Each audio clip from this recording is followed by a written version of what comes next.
हरियाणा में आखिरकार कांग्रेस ने अपना संगठन बना ही लिया।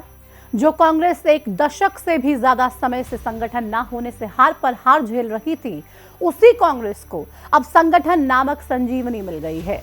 11 साल बाद अब हरियाणा में कांग्रेस ने अपना संगठन खड़ा कर दिया है। 12 अगस्त की रात को कांग्रेस के संगठन का ऐलान हुआ।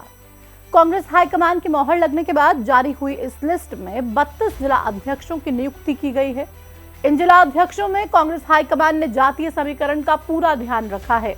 पिछड़े, दलित, जाट, ब्राह्मण, पंजाबी, बनिया, राजपूत और जट सिख नेताओं को कांग्रेस ने संगठन की कमान सौंपी है।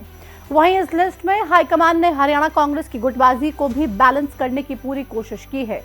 भूपेंद्र सिंह हुड्डा और कुमारी शैलजा गुट के लोगों को संगठन में थोड़ा बहुत बराबर की तरजीह देने की कोशिश की गई है। ऐसे में ये जानना बेहद जरूरी हो जाता है कि आखिर 11 साल बाद कांग्रेस ने कैसे संगठन को खड़ा किया और किस तरह से बिना गुटबाजी के कांग्रेस ने लिस्ट जारी की। साल 2014 से पहले हरियाणा में कांग्रेस का संगठन भंग कर दिया गया था। तभी से हरियाणा में कांग्रेस के कार्यकर्ता संगठन की बाट जोह रहे थे। सालों साल कई नेताओं ने संगठन बनाने की कोशिश की, लेकिन किसी की कोशिश सिरे नहीं चढ़ पाई। आखिरकार जब राहुल गांधी ने खुद अपने हाथों में इसकी कमान ली तो 2.5 महीने में ही संगठन खड़ा कर दिया गया। इसी साल 4 जून को राहुल गांधी ने हरियाणा में संगठन खड़ा करने की दिशा में पहला कदम बढ़ाया। तब उन्होंने कांग्रेस नेताओं के साथ चंडीगढ़ में मीटिंग की थी और पर्यवेक्षकों को जिम्मेदारी सौंपी थी कि वो बेहतर कैंडिडेट चुनकर एक पैनल तैयार करें और आला कमान के सामने रखें। पर्यवेक्षकों ने 1 महीने तक अपना काम बखूबी किया और आखिर में पैनल तैयार कर हाईकमान को सौंप दिया। इन्हीं सब प्रयासों के बाद 12 अगस्त को कांग्रेस ने हरियाणा में 11 साल बाद अपना संगठन खड़ा कर लिया है। कांग्रेस के जिला अध्यक्षों की इस लिस्ट में जातीय फैक्टर से लेकर गुटबाजी खत्म करने तक का पूरा ध्यान रखा गया है। तो चलिए पहले हरियाणा कांग्रेस की इस लिस्ट का जातीय समीकरण समझते हैं। कांग्रेस ने जिन 32 जिला अध्यक्षों को कमान सौंपी है, उनमें सबसे ज्यादा 12 जिला अध्यक्ष पिछड़ी जाति से हैं।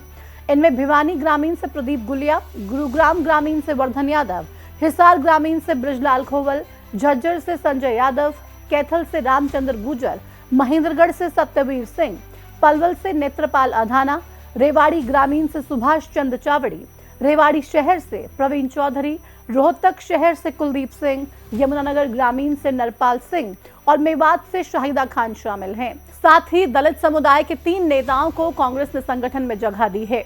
इनमें दादरी से सुशील धानक, करनाल ग्रामीण से राजेश वैद, रोहतक ग्रामीण से बलवान सिंह रंगा शामिल हैं।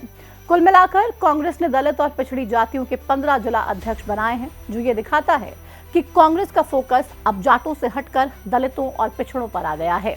वहीं दूसरे नंबर पर कांग्रेस ने अपने संगठन में जिस जाति के नेताओं को तरजीह दी है, वो है जाट। कांग्रेस ने 7 जाट नेताओं को जिला अध्यक्ष की कमान सौंपी है।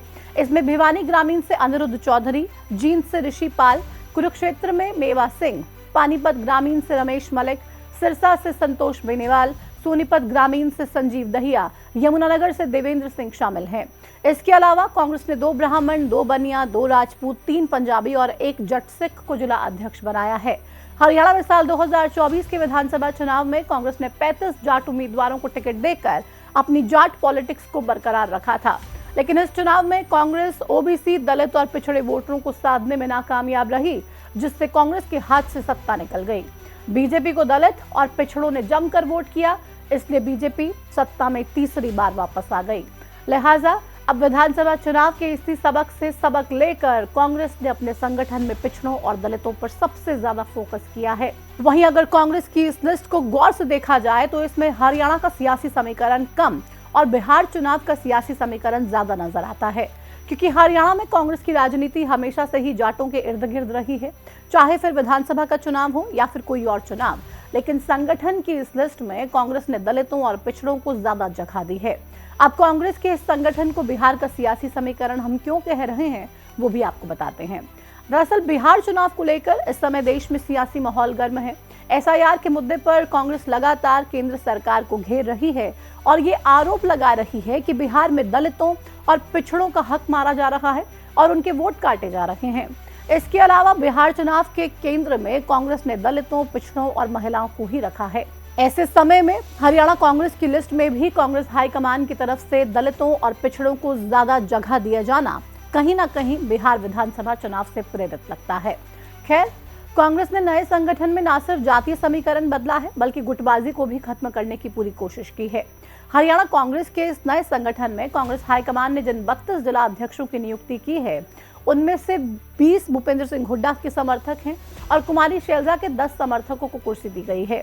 इसके अलावा एक जिला अध्यक्ष रणदीप सिंह सुरजेवाला और एक कैप्टन अजय यादव के समर्थक को बनाया गया है। यहाँ खास बात यह है कि जिन जिलों में जिस नेता का जनाधार ज्यादा है उसी नेता के समर्थकों को इम्पोर्टेंस दी गई है। जैसे अंबाला और सिरसा लोकसभा में कुमारी शैलजा का अच्छा खासा प्रभाव है।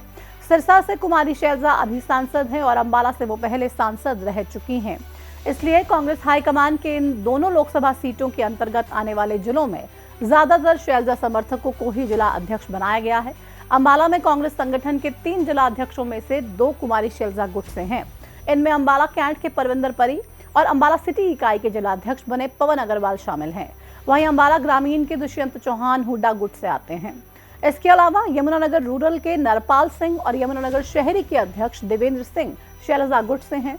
फरीदाबाद से बलजीत कौशिक, फतेहाबाद से अरविंद शर्मा, पगल से नेत्रपाल अधाना भी कुमारी शैलजा गुट से ही आते हैं।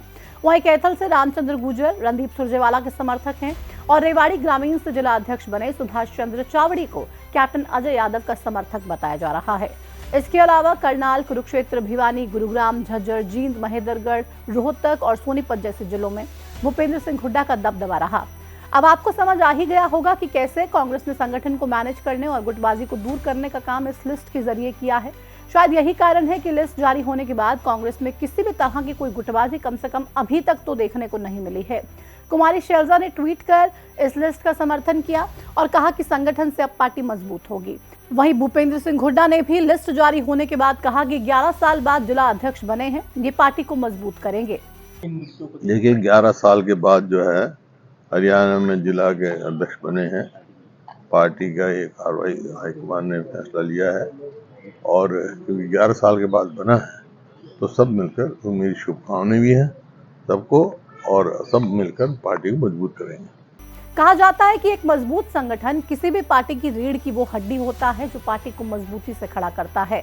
कांग्रेस को शायद ये बात 11 साल बाद समझ में आ गई है, इसलिए कांग्रेस ने संगठन बनाकर हरियाणा में अपनी मजबूती बढ़ाना शुरू कर दिया है। वहीं अब सवाल ये भी है कि कांग्रेस ने जिला अध्यक्ष तो बना दिए हैं, लेकिन नेता विपक्ष और प्रदेश अध्यक्ष पर फैसला आखिर कब तक लिया जाएगा। इस समय हरियाणा में कांग्रेस को सबसे ज्यादा जरूरत नेता विपक्ष की है, क्योंकि कुछ दिन बाद ही हरियाणा विधानसभा का मॉनसून सत्र शुरू होने जा रहा है। ऐसे में अगर इस बार भी बिना नेता विपक्ष के कांग्रेस सदन में पहुंची तो कांग्रेस फिर से विरोधियों के निशाने पर होगी। ऐसे में अब ये देखना होगा कि नेता विपक्ष और प्रदेश अध्यक्ष के नाम पर कांग्रेस कब तक फाइनल फैसला लेती है, कौन सा जातीय कार्ड खेलती है और कांग्रेस के इस नए संगठन से उसे हरियाणा में कितनी मजबूती मिलती है। आपको क्या लगता है, क्या कांग्रेस का नया संगठन उसके लिए किसी संजीवनी की तरह काम करेगा या फिर कोई फर्क नहीं पड़ने वाला है? जो कांग्रेस पार्टी संगठन खड़े करने की कोशिश कर रही है, जिला अध्यक्ष बना दिए गए हैं और आगे कांग्रेस पार्टी का प्लान है कि हम बूथ को कैसे स्ट्रॉन्ग करें और तमाम दूसरी चीजों पर विचार किया जा रहा है। क्या उससे कोई पार्टी को मजबूती मिलने वाली है या फिर नहीं? कमेंट सेक्शन में जोड़िए और अपनी राय साझा कीजिए। फिलहाल इस वीडियो में इतना ही। नमस्कार।